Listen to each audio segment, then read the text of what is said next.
7.5 വർഷത്തെ നിയമവ്യവഹാരങ്ങൾക്ക് ശേഷം നാളെയാണ് കേരളവും രാജ്യവുമൊക്കെ ഉറ്റുനോക്കുന്ന ആ വിധി ദിനം. എറണാകുളം പ്രിൻസിപ്പൽ സെഷൻസ് കോടതിയാണ് നടി ആക്രമിക്കപ്പെട്ട കേസിൽ വിധി പറയുക. പ്രോസിക്യൂഷൻ വലിയ കോൺഫിഡൻസിലാണ്. പരമാവധി തെളിവുകൾ ദിലീപിനെതിരെ ഹാജരാക്കാനാകി എന്നതിന്റെ ആത്മവിശ്വാസത്തിലാണ് അവർ. ദിലീപിന്റെ അഭിഭാഷകരാകട്ടെ ദിലീപിന് നീതി ലഭിക്കും, ദിലീപ് കുറ്റവിമുക്തനാകുമെന്ന് അവരും പറയുന്നുണ്ട്. ഇതിനിടയിലാണ് അന്വേഷണ സംഘത്തിന്റെ ഈ കാലയളവിൽ നടത്തിയ അന്വേഷണവുമായി ബന്ധപ്പെട്ട ഒരു പ്രധാനപ്പെട്ട കണ്ടെത്തൽ നമ്മളിപ്പോൾ വ്യക്തമാക്കുന്നത്. അതിങ്ങനെയാണ്: ഈ കേസിൽ പ്രതിയായതിന് പിന്നാലെ തന്നെ മനഃപൂർവ്വം കൊടുക്കാനുള്ള ശ്രമം ഉണ്ടാകുന്നു എന്ന് ചിത്രീകരിക്കുന്നതിന് വേണ്ടി ദിലീപ് ഒരു വ്യാജ വാട്സാപ്പ് ഗ്രൂപ്പ് തുടങ്ങി എന്നാണ് അന്വേഷണ സംഘത്തിന്റെ കണ്ടെത്തൽ. ആ വാട്സാപ്പ് ഗ്രൂപ്പിന്റെ പേര് തന്നെ ഇങ്ങനെയാണ്: ദിലീപിനെ പൂട്ടണം എന്നുള്ളതായിരുന്നു ആ വാട്സാപ്പ് ഗ്രൂപ്പിന്റെ പേര്.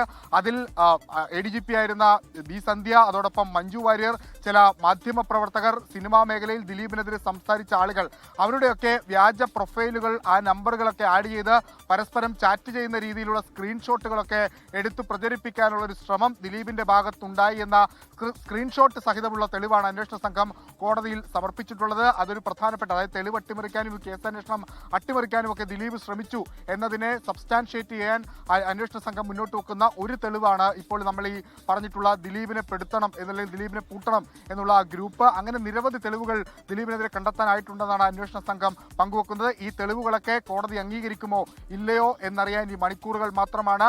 നാളെ രാവിലെ 10 മണിയോടുകൂടിയായിരിക്കും ഈ കേസിന്റെ വിധി പറയുക.